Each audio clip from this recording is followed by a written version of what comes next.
আমরা ষষ্ঠ শ্রেণীর তৃতীয় পর্যায়ক্রমিক মূল্যায়নের পরিবেশ ও বিজ্ঞানে 13 নম্বর স্কুলের প্রশ্নের উত্তরগুলো আলোচনা করব। বলেছে একটি সরল যন্ত্রের উদাহরণ হলো কলম। দুয়ে দিয়েছে জলজ রেশম হলো এক ধরনের শ্যাওলা। 3 শক্ত চুন নির্মিত খোলক ও নরম মাংসল পথ কোন পর্বের প্রাণীদের বিশেষ বৈশিষ্ট্য কম্বোজ মানে মোলাস্কা। 4 হচ্ছে মানুষের হাত কোন শ্রেণীর লিভার, তৃতীয় শ্রেণীর লিভার। 5 দোকান থেকে প্লাস্টিকের ব্যাগ নিতে অস্বীকার করা পোড়ার পদ্ধতির কোন দিককে তুলে ধরে, রিফিউজ। 6 বাজার থেকে পাওয়া বর্জ্য হলো পচা সবজি। 7 বলেছে একটি তরল, এখানে ধাতু দিয়েছিল কিন্তু অধাতু হবে ব্রোমিন।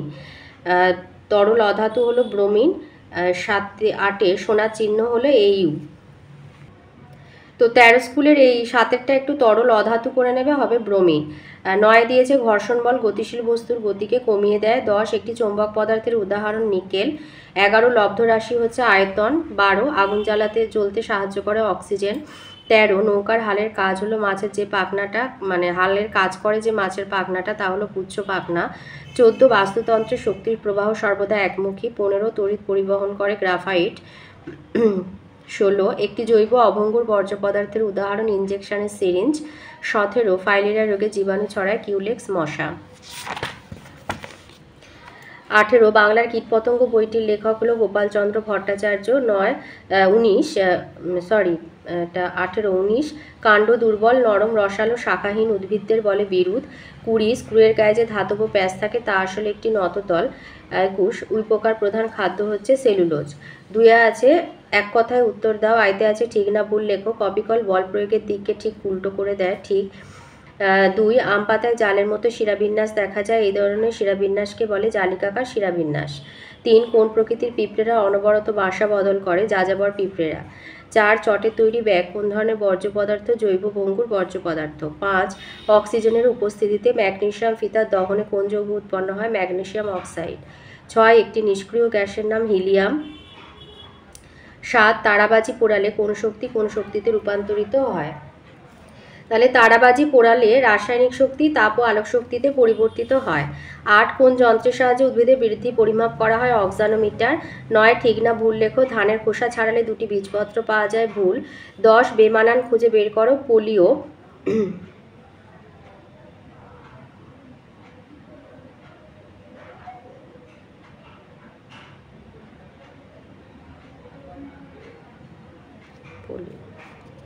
পোলিও হবে না, এটা ডেঙ্গি করবে, এটা মশার কামড়ে হয়।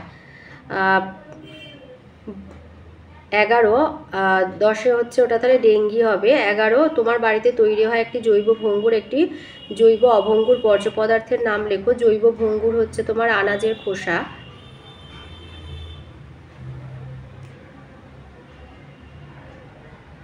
আর জৈব অভঙ্গুর বর্জ্য পদার্থ হবে ভাঙা তোমার কাঁচের টুকরো।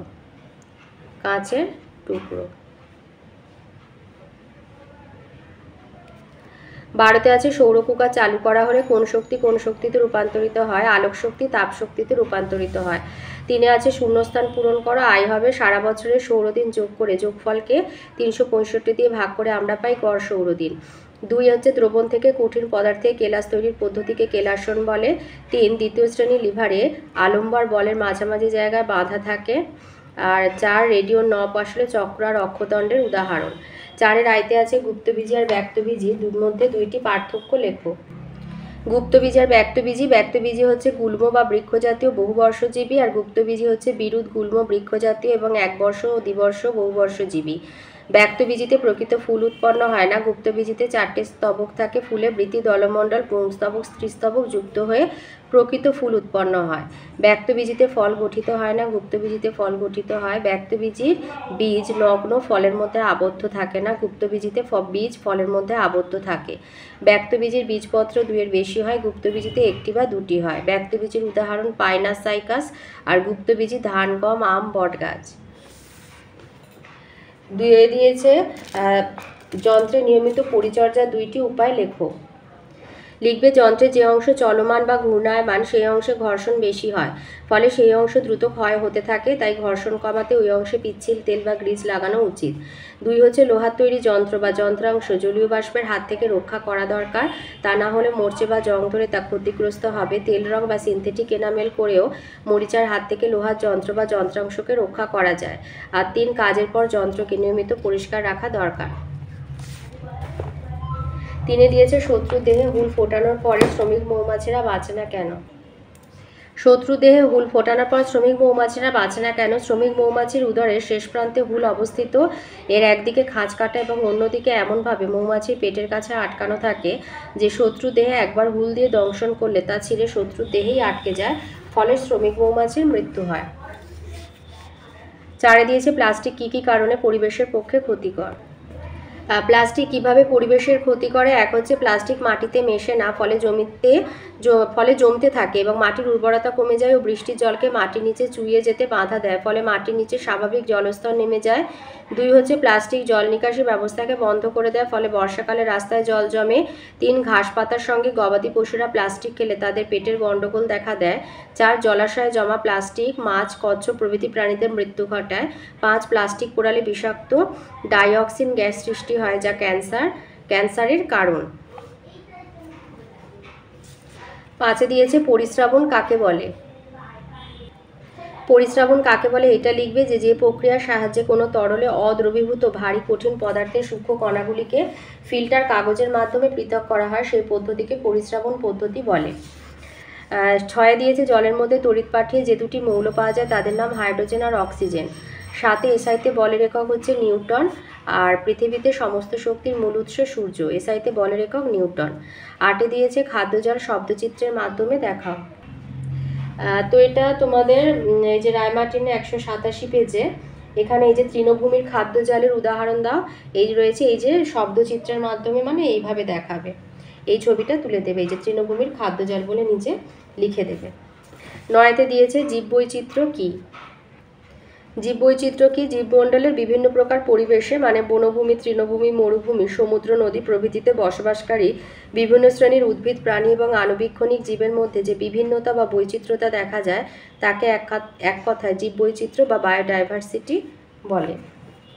এবারে আসি 5 দাগের প্রশ্নেতে। 5 আয়তে আছে ঘূর্ণন অক্ষ কাকে বলে আর নততলে যান্ত্রিক সুবিধা বাড়ানো হয় কিভাবে?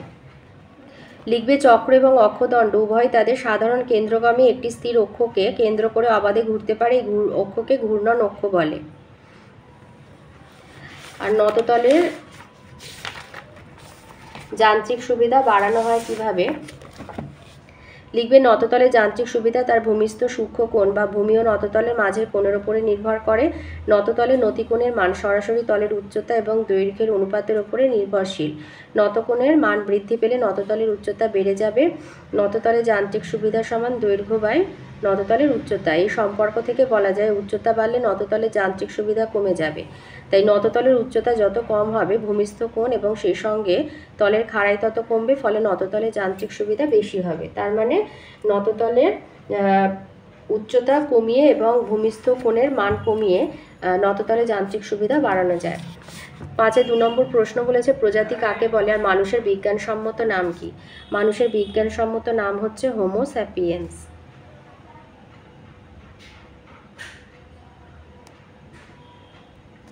আর প্রজাতি কাকে বলে?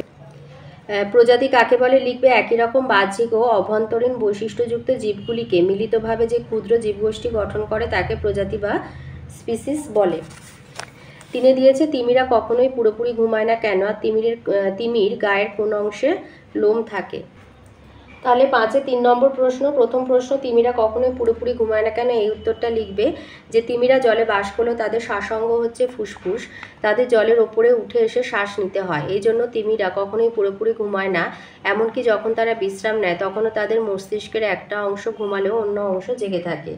আর ওর সাথে যেটা আছে যে তিমির গায়ের কোন অংশে লোম থাকে।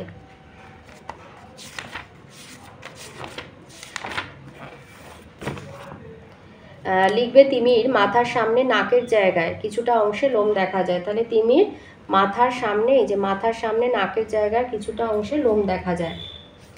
4 দিয়েছে বর্জ্য ব্যবহারের ক্ষেত্রে ফোড়ার পদ্ধতিটি উদাহরণ সহ লেখো। বর্তমানে বর্জ্য পদার্থ নিয়ন্ত্রণের জন্য 4টি ব্যবস্থা গ্রহণ করা হচ্ছে। একে ফোড়ার পদ্ধতি বলে। ফোড়ার বলতে বোঝায় রিডিউস, রিইউজ, রিসাইকেল আর রিফিউজ। এক হচ্ছে কমিয়ে আনা মানে রিডিউস, যে সমস্ত বর্জ্য পদার্থ পরিবেশে জঞ্জাল বাড়ায় সেগুলি ব্যবহার কমিয়ে আনা, যেমন প্লাস্টিক ব্যাগ, থার্মোকল, প্লাস্টিক বোতল প্রভৃতি। 2 হচ্ছে আবার কাজে লাগানো রিইউজ, পরিত্যক্ত বর্জ্য পদার্থকে আবার কাজে লাগানো হয়, যেমন ধাতব বাসনপত্র, রিচার্জেবল ব্যাটারি, ফল ও তরিতরকারি খোসা ইত্যাদি। ফল ও সবজির খোসা, ডিমের খোল, পচা শাকসবজি প্রভৃতি ব্যবহার করে কম্পোস্ট সার বানানো হয়। 3 হচ্ছে পুনর্ব্যবহার করা রিসাইকেল, ফেলে দেওয়া বর্জ্য পদার্থ থেকে আবার নতুন জিনিস তৈরি করা, যেমন প্লাস্টিক খেলনা, লোহার তৈরি বর্জ্য, কাঁচ, কাগজ, অ্যালুমিনিয়াম, স্টিল, চটের বস্তা প্রভৃতি। প্রত্যাখ্যান করা রিফিউজ, পরিবেশকে সুস্থ আর রোগমুক্ত রাখতে কিছু কিছু জিনিস আমাদের কখনোই ব্যবহার করা উচিত না, যেমন প্লাস্টিক ব্যাগ, প্লাস্টিকের প্যাকেট, প্লাস্টিকের তৈরি বোতল, থার্মোকল প্রভৃতি। 5 দিয়েছে যোজ্যতা কাকে বলে, আর H2S মানে হাইড্রোজেন সালফাইড যৌগে সালফার মৌলের যোজ্যতা কত। যোজ্যতা কাকে বলে এটা লিখবে যে কোনো মৌলের পরমাণুর অপর কোনো মৌলের পরমাণুর সঙ্গে যুক্ত হয়ে যৌগ গঠন করার ক্ষমতাকে যোজ্যতা বলা হয়, বা কোনো মৌলের একটি পরমাণু যতগুলি হাইড্রোজেন পরমাণুর সঙ্গে যুক্ত হতে পারে সেই সংখ্যাকে ওই মৌলের যোজ্যতা বলা হয়। তাহলে হাইড্রোজেন সালফাইড যৌগে সালফার মৌলের যোজ্যতা হবে 2। 6 দিয়েছে তৃতীয় শ্রেণীর লিভারে যান্ত্রিক সুবিধা সর্বদাই 1 অপেক্ষা কম, তা সত্ত্বেও এটি ব্যবহৃত হয় কেন। আর ওজন মাপার যন্ত্রের নাম হচ্ছে স্প্রিং তুলা।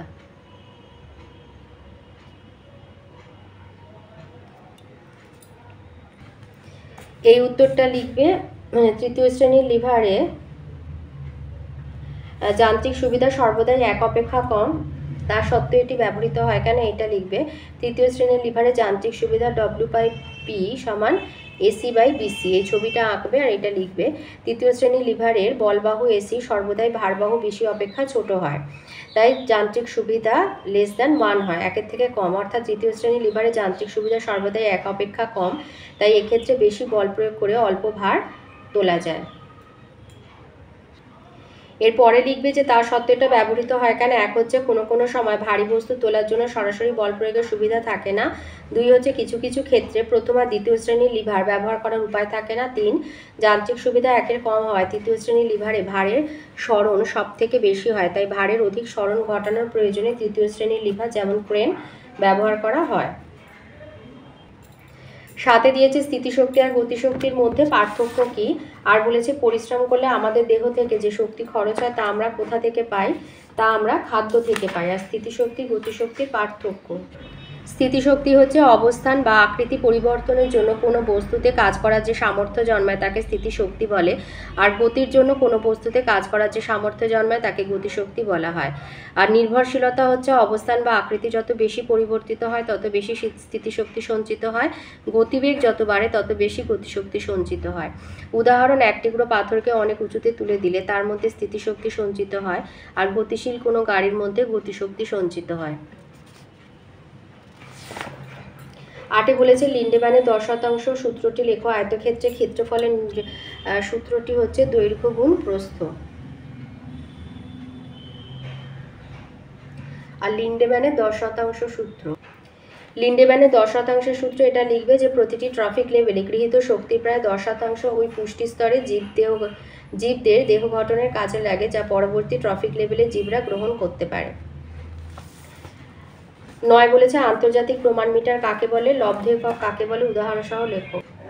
আন্তর্জাতিক প্রমাণ মিটার কাকে বলে, 1889 সালে ফ্রান্সের প্যারিস শহরে international bureau of weights and measures নামক সংস্থায় 0 ডিগ্রি সেলসিয়াস তাপমাত্রায় রাখা প্ল্যাটিনাম 90% আর ইরিডিয়াম 10%-এর সংকর ধাতু তৈরি একটি দণ্ডে 2 প্রান্তে 2টি নির্দিষ্ট দাগের মাঝের দূরত্বকে সারা বিশ্বে প্রমাণ বা স্ট্যান্ডার্ড 1 মিটার ধরা হয়, একেই আন্তর্জাতিক প্রমাণ মিটার বলে। আর লব্ধ একক কাকে বলে, উদাহরণ দাও। লব্ধ একক এইটা লিখবে যে সমজাতীয় বা ভিন্ন জাতীয় এক বা একাধিক প্রাথমিক এককগুলির সমন্বয় ঘটিয়ে যে এককগুলি গঠন করা হয় তাদের লব্ধ একক বলে, যেমন বেগ, ত্বরণ, বল, কার্য, ভরবেগ ইত্যাদির একক হলো লব্ধ একক। 10 দিয়েছে শিম্পাঞ্জিদের খাদ্যের প্রকৃতি বর্ণনা করার কোন প্রকারের পিঁপড়েরা যুদ্ধে পটু হয়। লাল পিঁপড়েরা যুদ্ধে পটু হয়। শিম্পাঞ্জিদের খাদ্য প্রকৃতি। এই শিম্পাঞ্জিরা কী খায় এটা লিখবে। শিম্পাঞ্জিরা সাধারণত ফলমূল, শাক পাতা বেশি খায়। শিম্পাঞ্জিরা পাথর দিয়ে আঘাত করে খোলা ভেঙে বাদাম খায়। এছাড়া উইপোকার ঢিবি দেখলে ঢিবিতে কাঠি ঢুকিয়ে উই শিকার করে খায়। তো এই ছিল আজকে আমাদের ষষ্ঠ শ্রেণী তৃতীয় পর্যায়ক্রমিক মূল্যায়নে পরিবেশ ও বিজ্ঞানের 13 নম্বর স্কুলের প্রশ্নের উত্তরগুলো।